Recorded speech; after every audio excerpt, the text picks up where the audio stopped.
चलो बच्चों, तो आज हम लोग स्टेटिस्टिक में थर्ड चैप्टर शुरू करें ना, जिसका नाम है लीनियर रिग्रेशन। लीनियर रिग्रेशन पहले तो थोड़ा कॉन्सेप्ट क्लियर करें कि भाई ये चैप्टर में है क्या, फाइंड क्या करना है हमें। देखो, आप लोगों ने सेकंड चैप्टर देखा था ना, वो सेकंड चैप्टर था जिसमें हमने फाइंड किया था linear correlation. Linear correlation उसके बारे में वो चैप्टर था। उस चैप्टर में हम लोग क्या फाइंड करते थे पता है? कि उस चैप्टर में हम लोग ढूंढते थे correlation coefficient. Correlation coefficient जिसे शॉर्ट में हम लोग कहते थे आर। आर की वैल्यू हम लोग फाइंड करते थे। और ये आर की वैल्यू क्या बताती थी? तो आर की वैल्यू बताती थी कि भाई कोई भी क्वेश्चन में कोई भी दो वेरिएबल, कोई भी दो कॉन्सेप्ट दिए गए हो तो उनमें रिलेशन कैसा है, वो ये वैल्यू बताती थी। बरोबर ना भाई? रिलेशन कैसा है, उनमें पॉजिटिव रिलेशन है कि नेगेटिव रिलेशन है, खाली यही ना। हर सम में पूरा आर ढूंढते थे, फिर आखिरी का आंसर चेक करते थे कि अगर आंसर प्लस में आया मतलब उनमें पॉजिटिव रिलेशन है, अगर आंसर माइनस में आया मतलब उनमें नेगेटिव रिलेशन है। ऐसे चेक करते थे ना, बरोबर ना? ये हम लोग देखते थे कोरिलेशन कोएफिशिएंट। भाई जैसे अगर एक एग्जांपल भी बताऊं कि suppose price and demand, price और डिमांड ये दो कॉन्सेप्ट हैं, उसे एक्स और उसे वाई सपोज करें। पता है हर एक सम होते थे उसमें पूरी आर की वैल्यू ढूंढते थे। अगर आर की वैल्यू माइनस में आती थी तो हम कहते थे प्राइस और डिमांड में नेगेटिव रिलेशन है। बराबर ना? उनमें नेगेटिव रिलेशन है। मतलब नेगेटिव रिलेशन मतलब अगर प्राइस बढ़ती है तो डिमांड कम होगी, या प्राइस कम होती है तो डिमांड बढ़ेगी, इस ये नेगेटिव ना। या अगर पॉजिटिव रिलेशन आता तो मतलब प्राइस बढ़ रही है तो डिमांड भी बढ़ेगी, प्राइस कम हो रही है तो डिमांड भी कम होगी, वो पॉजिटिव ना। बरोबर? तो ये तो खाली रिलेशन पता चलता था सेकंड चैप्टर में। लेकिन अगर अगर प्राइस और डिमांड की एग्जैक्ट वैल्यू पता करनी हो तो मतलब चलो, प्राइस और डिमांड में ये पता चल गया कि नेगेटिव रिलेशन है, ये आर ढूंढते थे ना, तो आर से हमें पता चला कि नेगेटिव रिलेशन है, ये बात कंफर्म। लेकिन फिर अगर मुझे पता करना हो कि अगर प्राइस 20 रुपए कम हुई तो डिमांड कितनी बढ़ेगी, बरोबर ना? क्योंकि प्राइस कम हुई तो डिमांड बढ़नी चाहिए ना। कि प्राइस 20 रुपए कम हुई तो डिमांड कितनी बढ़ेगी, रिलेशन तो पता चल गया कि हाँ भाई डिमांड बढ़ेगी, लेकिन कितनी वो पता करना हो तो। या प्राइस अगर जो है वो 40 रुपए बढ़ गई, बढ़ी, तो डिमांड कितनी कम होगी, वो पता करना हो तो। बरोबर? सेकंड चैप्टर में खाली रिलेशन फाइंड किया, पॉजिटिव या निगेटिव। लेकिन अगर एग्जैक्ट वैल्यू फाइंड करनी हो तो उसके लिए ये थर्ड चैप्टर यूज होता है, मतलब ये कॉन्सेप्ट यूज होता है जिसे कहते हैं लीनियर रिग्रेशन। समझ आ रहा है? मतलब जो सेकंड चैप्टर में किया ना उसी का ही आगे का हमारा स्टेप है ये थर्ड चैप्टर में, लीनियर रिग्रेशन। सेकंड चैप्टर में खाली रिलेशन फाइंड किया था दो कॉन्सेप्ट का, पॉजिटिव या नेगेटिव रिलेशन। लेकिन अगर उनकी एग्जैक्ट वैल्यू ढूंढनी हो कि अगर प्राइस इतनी बढ़ रही है तो डिमांड कितनी कम होगी, या प्राइस इतनी कम हो रही है तो डिमांड कितनी बढ़ेगी, वो एग्जैक्ट वैल्यू भी अगर वाई की ढूंढनी हो तो ये काम आता है लीनियर रिग्रेशन। अरे इन बात समझ में? और ये अगर फाइंड करना हो लीनियर रिग्रेशन तो उसके लिए हम लोग ढूंढते हैं रिग्रेशन लाइन। लीनियर रिग्रेशन में अगर एग्जैक्ट वैल्यू फाइंड करनी हो तो वो रिग्रेशन लाइन फाइंड करते हैं। रिग्रेशन लाइन जिसे हम लोग कहते हैं वाई कैप। वाई कैप जिसकी फॉर्मूला आती है ए प्लस बी एक्स, ए प्लस बी एक्स। बरोबर? ये फॉर्मूला, इसका मतलब ये कि अगर x की जगह पर मैं 20 लिखूं, मतलब अगर प्राइस 20 रुपए है, x की जगह पर 20 लिखूं, तो y की वैल्यू कितनी मिलेगी वो यहाँ पता चल जाता है। बरोबर ना? वो रिग्रेशन लाइन कहते हैं। यहाँ पर y, y मतलब ये कहलाए डिमांड, उसे y कहो या y कैप कहो दोनों सही है। इसे y कैप इसीलिए कहा जाता है, ये कैप की साइन इसलिए देते हैं क्योंकि ये वैल्यू एग्जैक्ट नहीं होती, मतलब समझो 99% करेक्ट होती है, लेकिन 1% तो सिचुएशन पे डिपेंड है। मतलब अगर सपोज प्राइस 20 रुपए बढ़ रही है तो डिमांड उतनी कम होगी ना, कितनी कम होगी? तो चलो डिमांड जो है वो 10 यूनिट कम होगी, तो मतलब y इक्वल टू 10 मिला, लेकिन वो एग्जैक्ट नहीं होता। भाई एक पर्टिकुलर कैलकुलेशन से हमें मिलता है 99% एग्जैक्ट होता है, 100% नहीं, इसलिए उसे एग्जैक्ट y नहीं कहते, y कैप कहते हैं उसे। ठीक है? तो समझो y कैप मतलब y की वैल्यू हुई। तो अगर x की जगह पर ये लिखें तो हमें y की वैल्यू मिल जाएगी, और वो y की वैल्यू ढूंढने के लिए ये दो हेल्पर्स होते हैं, a और b, वो दोनों उसके हेल्पर कहलाते हैं। बराबर। ये रिग्रेशन लाइन मतलब ये y की वैल्यू एग्जैक्ट ढूंढने के लिए a और b दो हेल्पर हैं, इसलिए अगर ये ढूंढना हो ना y की एग्जैक्ट वैल्यू तो पहले a और b ढूंढना होता है। मतलब पहले हमें फाइंड करना होता है b की वैल्यू, b जिसे जो है वो हम लोग जिसे नाम कहते हैं रिग्रेशन कोएफिशिएंट, रिग्रेशन कोएफिशिएंट कहते हैं उसे। और a को हम लोग कहते हैं intercept, intercept of regression line, intercept of regression line या तो सिर्फ इंटरसेप्ट, बराबर। ये दोनों हेल्पर्स कहलाते हैं ये y कैप ढूंढने के लिए, y की वैल्यू ढूंढने के लिए। डायरेक्ट थोड़ी मिलेगी, डायरेक्ट तो रिलेशन पता चलता है जो हमने पहले ढूंढा था, रिलेशन पता चलता है पॉजिटिव या निगेटिव, लेकिन अगर एग्जैक्ट वैल्यू ढूंढनी हो तो ये दो हेल्पर्स होते हैं। और उनके लिए पहले हमेशा सम में b ढूंढा जाता है, रिग्रेशन कोएफिशिएंट, वो मिल जाए तो उसके ऊपर से a ढूंढते हैं और उसके ऊपर से फिर ये y की वैल्यू ढूंढते हैं जिसे y कैप कहते हैं। मतलब अब अगर सिंपल और शॉर्ट समझे ना तो आपके जो सम्स आएंगे हर सम में ये तीन चीजें आपको फाइंड करनी है। सबसे पहले b ढूंढना है, b जब मिल जाए तो a की वैल्यू ढूंढनी है और a जब मिल जाए तो y की वैल्यू या y कैप ढूंढना है। समझ आ रहा है? और ये जो मैंने ब्रैकेट में नेम लिखे है ना, ये नेम ध्यान देना क्योंकि शॉर्ट सम में ये नेम काम आते हैं। आपको कितनी बार शॉर्ट सम में फिर स्टूडेंट मिस्टेक करते हैं वो पहले बता रहा हूँ कि भाई ऐसा पूछा जाता है कि भाई रिग्रेशन कोएफिशिएंट ढूंढो ऐसे, तो फिर सब चैप्टर मिक्स होते हैं ना तो कंफ्यूजन में फिर ये कोरिलेशन कोएफिशिएंट ढूंढ के चले आते हैं। कोरिलेशन कोएफिशिएंट मतलब आर कहते हैं, तो ढूंढना होता है बी, रिग्रेशन कोएफिशिएंट ढूंढ लेते हैं आर, ये गलती नहीं होनी चाहिए, बराबर ना। फिर रिग्रेशन लाइन कहते हैं तो रिग्रेशन लाइन में फिर रिग्रेशन कोएफिशिएंट ढूंढ के चले आते हैं, तो ऐसी मिस्टेक्स मत करना। इसीलिए ये मैंने जो ब्रैकेट में नेम लिखे हैं ना ये सब नेम याद रखना। रिग्रेशन लाइन मतलब ये y कैप, y की वैल्यू ढूंढनी है, ये पूरी लाइन कहलाती है। समझ आ रही है बात? तो आपका अब जितने भी क्वेश्चंस आएंगे ना हर सम में तीन स्टेप करने हैं, पहले b ढूंढना, फिर a ढूंढना, फिर y कैप ढूंढना। जिसमें y कैप की फार्मूला तो देखी, अब b की फार्मूलाज देख लें कि भाई b और a कैसे फाइंड करते हैं वो समझें। तो अगर हमें b की वैल्यू ढूंढनी हो ना तो b की वैल्यू ढूंढने के लिए ऑप्शंस आते हैं आपके, आपके अलग अलग ऑप्शंस आते हैं कि जैसे कोई भी क्वेश्चन हो ना, हर क्वेश्चन में सबसे पहले x बार और y बार ढूंढ लेते हैं। x बार कैसे ढूंढते हैं, सिग्मा x अपॉन एन, और y बार कैसे ढूंढते हैं, सिग्मा y अपॉन एन। ये तो सेकेंड चैप्टर में भी हमने किया था ना, कोरिलेशन कोएफिशिएंट ढूंढने के लिए। तो हर क्वेश्चन में पहले x बार y बार ढूंढते हैं। अगर क्वेश्चन में x bar and y bar are integers, second chapter में भी ऐसे ऑप्शंस आते थे आपके, क्योंकि जो सेकेंड चैप्टर है उसी का ही कंटिन्यू थर्ड चैप्टर है, तो वो चीज़ें रिपीट होगी ही होगी आपकी कि अगर x बार y बार इंटीजर आ रहा है ना तो फिर b ढूंढने की फार्मूला आती है कि sigma x minus x bar y minus y bar upon में sigma x minus x bar square.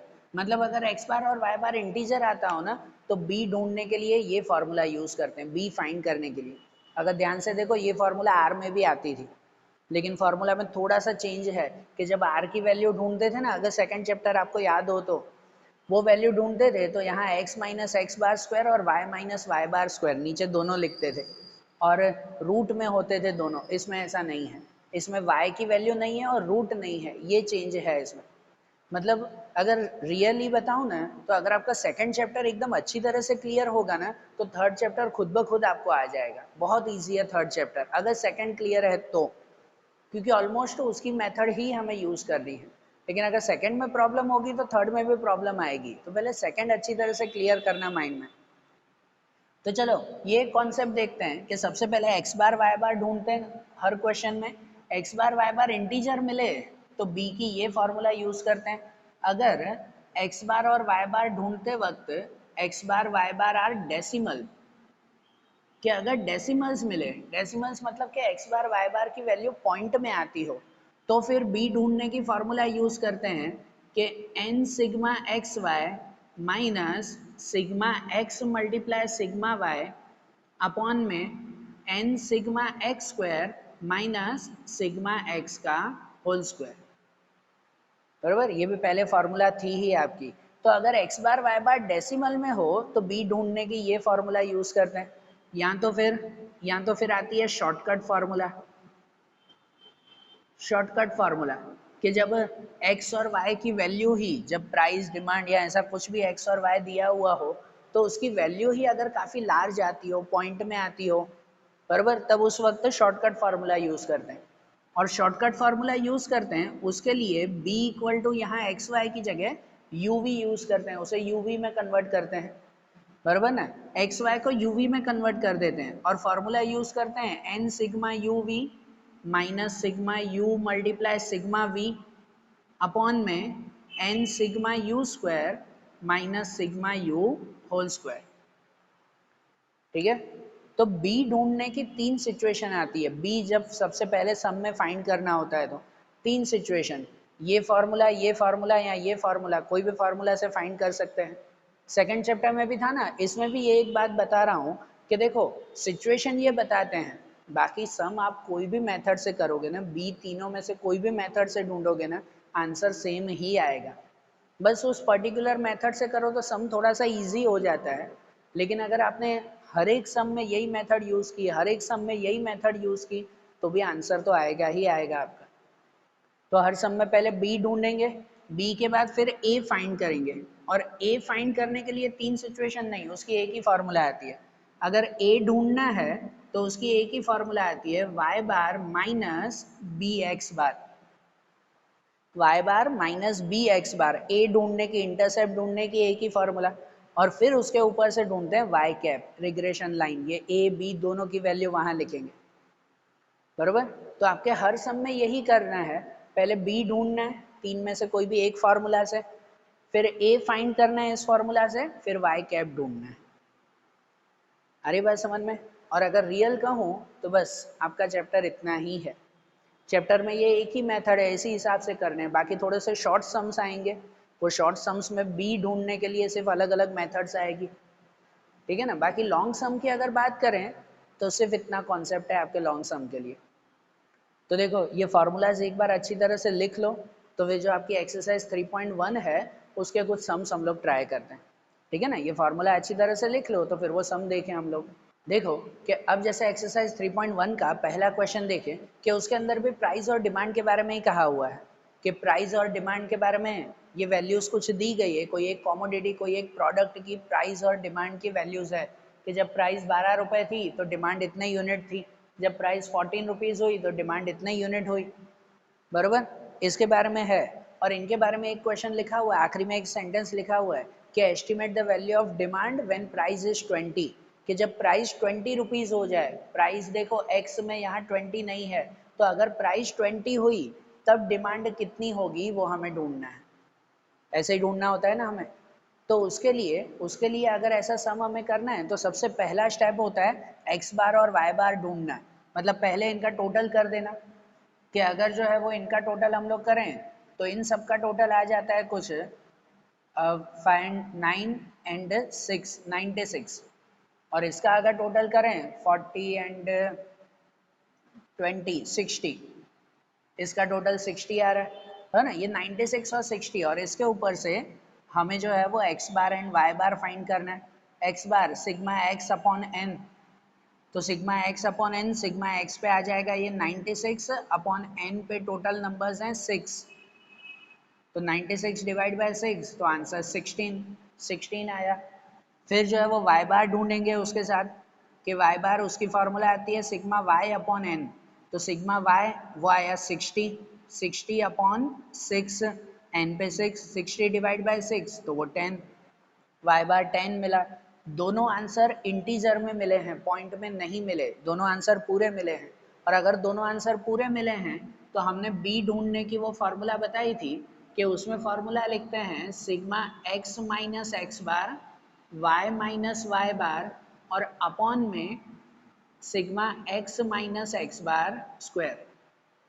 ये माइंड में आ जाना चाहिए ना, कि अगर एक्स बार वाई बार इंटीजर हमें मिला है तो हमें बी ढूंढने के लिए पहले ये फार्मूला, तीन चीजें सब में ढूंढनी होती है, पहले बी फिर ए फिर वाई कैप, तीन चीजें हमें ढूंढनी है, तो बी इससे मिलेगा ना पहले, और अगर ये फार्मूला यूज करनी है तो उसके लिए यहाँ पर टेबल बनानी पड़ेगी, बाकी के मटेरियल हमें ढूंढने होंगे। तो यहाँ पर क्या क्या ढूंढना होगा? सबसे पहले हमें ढूंढना होगा x माइनस एक्स बार।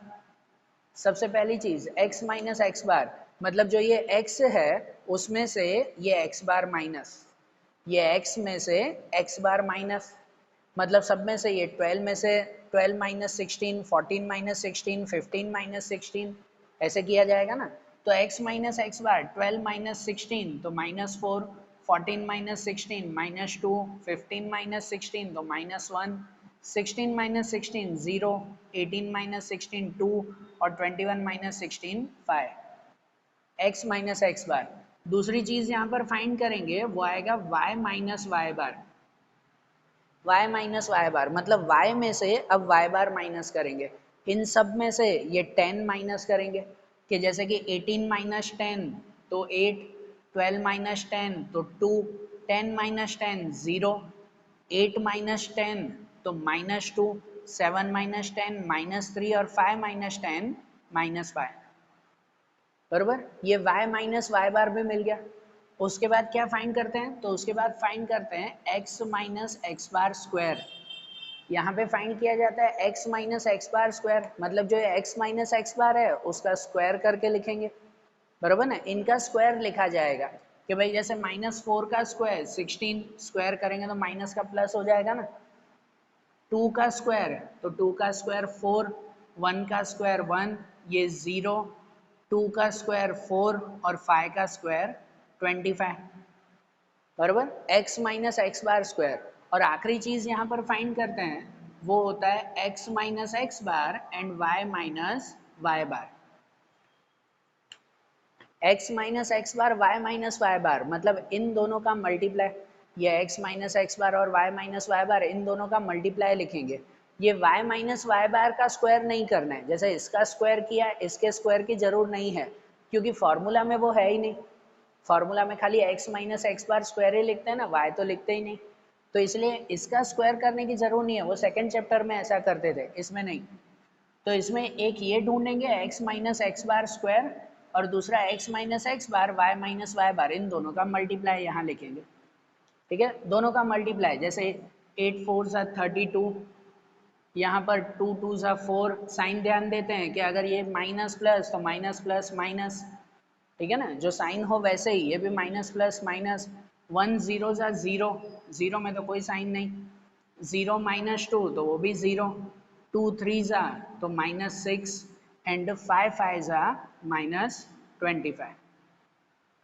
बरोबर, और ये आ गया। अब टोटल में सिर्फ हमें इन दो का ही टोटल चाहिए और किसी का नहीं, सिर्फ इन दो का टोटल, क्योंकि फॉर्मूला में ये x minus x bar y minus y बार उसका सिग्मा उसका टोटल चाहिए और नीचे x minus x bar square तो इसका टोटल चाहिए। ये दो ही चीज़ें सिर्फ हमें चाहिए ना, बरोबर ना। तो यहाँ पर अगर इसका पहले चलो टोटल कर दें तो ये 20 20 और 25 और 25 50, ये टोटल 50।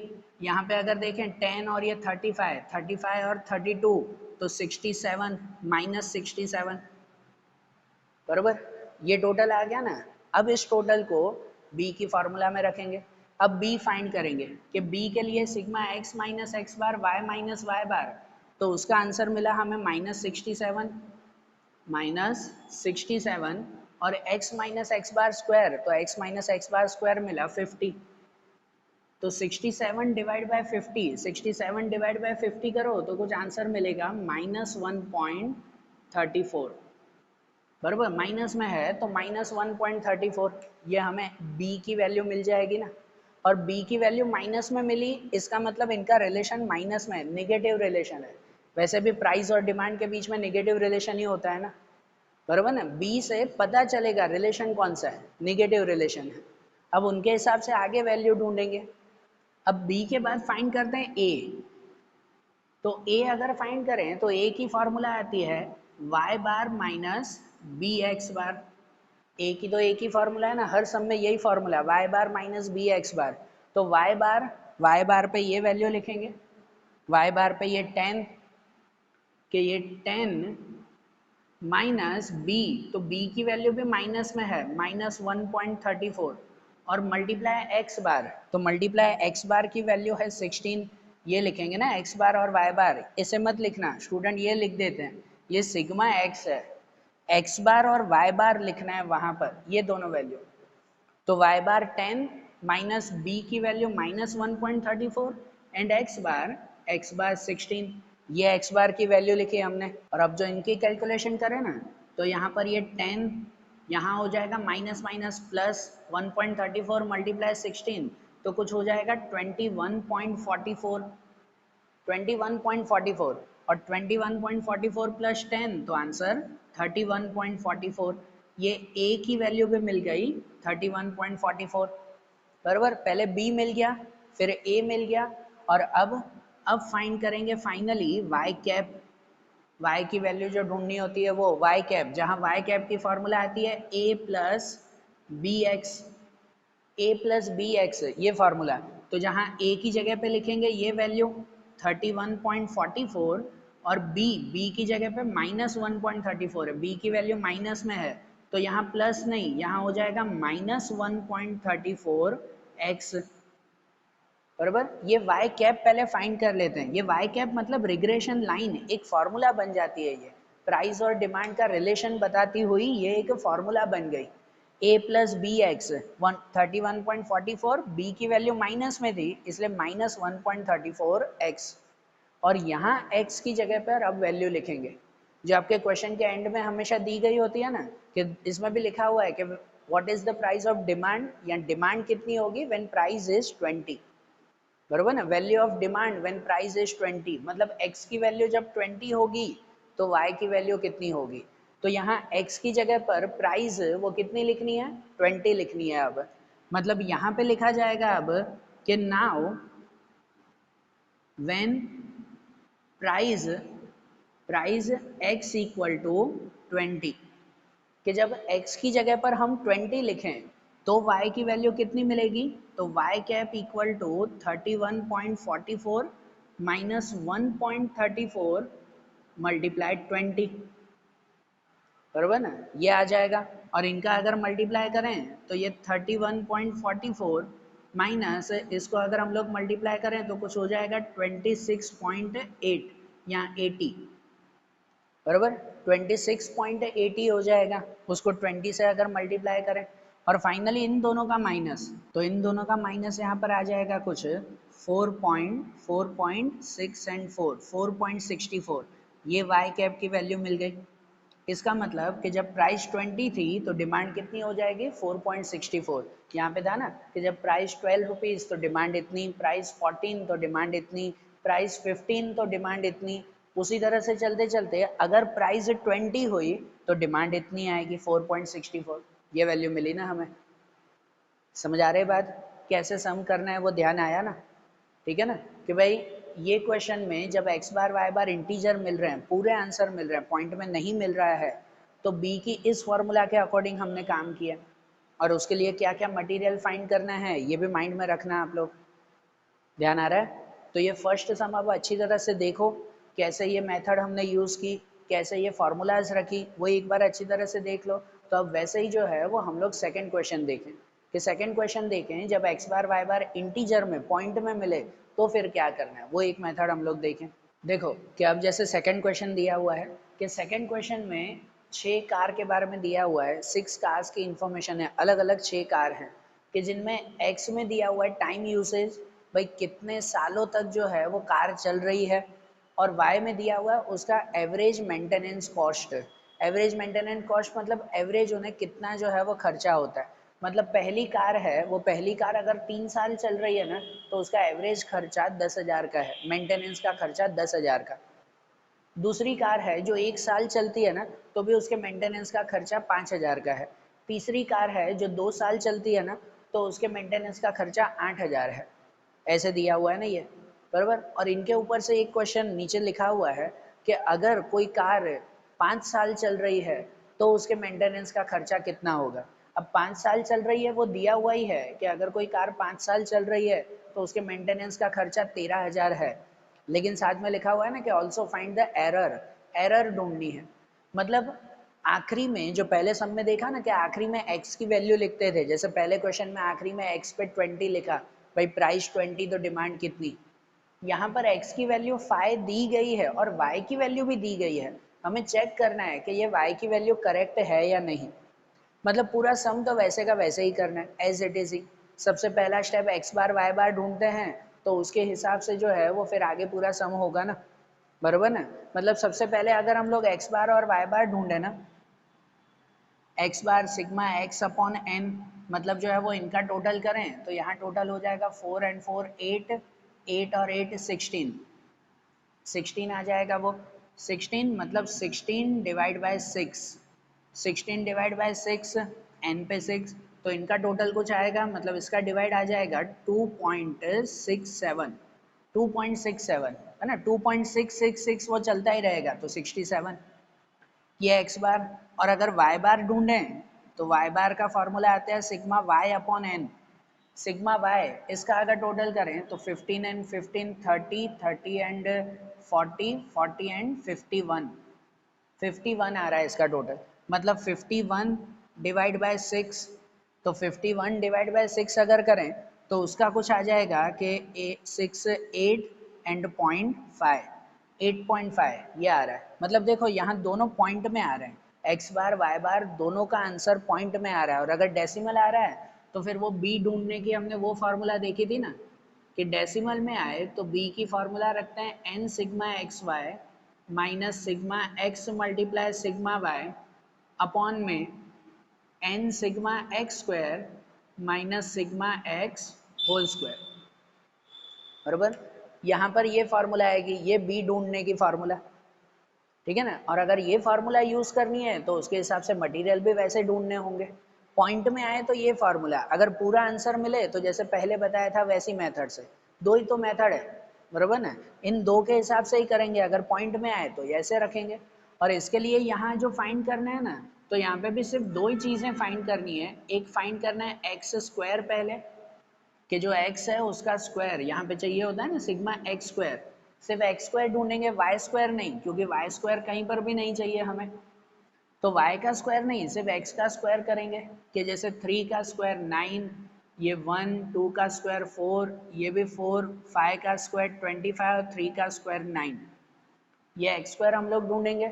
और साथ में ढूंढेंगे यहाँ पर एक्स वाई मतलब x और y का मल्टीप्लाई। देखो इसकी जरूरत नहीं है, ये तो खाली इन्फॉर्मेशन है, 6 कार है, हमारा सम तो ये एक्स वाई के थ्रू होगा ना, तो इसे x मत समझना, ये x और y का मल्टीप्लाई करना है हमें, बराबर। कि यहाँ पे चाहिए होता है ना सिग्मा एक्स वाई, तो एक्स वाई का मल्टीप्लाई, जैसे 3 10 ज़ा 30, 5 1 ज़ा 5, ये 8 2 ज़ा 16, 7 2 ज़ा 14, 13 5 ज़ा 65 और 8 3 ज़ा 24, बराबर। ये एक्स स्क्वायर और एक्स वाई, बस ये दो चीज़ें फाइंड की। अब इन सब का टोटल वो यहाँ पे रखेंगे हम लोग, जैसे यहाँ पे मैंने पूरा टोटल कर ही दिया और पूरा सम भी कर दिया, ठीक है ना, कैलकुलेशन मैंने पूरी कर दी। कि जैसे इन दोनों का टोटल करना था 52 एंड 154, ये दोनों का टोटल आया, और फिर इन सब का टोटल इस फार्मूला में कि n सिग्मा एक्स वाई, तो n पे रखेंगे 6, टोटल 6 नंबर हैं, और सिग्मा एक्स वाई, तो सिग्मा एक्स वाई मतलब एक्स वाई का टोटल, एक्स वाई का टोटल आया 154, ठीक है ना। n पे 6 और सिग्मा एक्स वाई ये 154, minus sigma x multiply sigma y, तो सिग्मा एक्स पे x का टोटल, वो x का टोटल 16 मल्टीप्लाई सिग्मा वाई, तो सिग्मा वाई पे y का total 51, 16 multiply 51 sigma x multiply sigma y upon में n सिग्मा एक्स स्क्वायर, तो n पे 6 और सिग्मा एक्स स्क्वायर, तो सिग्मा एक्स स्क्वायर पे ये एक्स स्क्वायर का total 52, n sigma x square n पे 6 और सिग्मा एक्स स्क्वायर ये 52, और माइनस सिग्मा एक्स का होल स्क्वायर, सिग्मा एक्स का होल स्क्वायर है, मतलब ये जो सिग्मा एक्स का टोटल किया उसका स्क्वायर, बराबर। इन दोनों में फर्क है, ये सेकंड चैप्टर में भी हमने देखा था।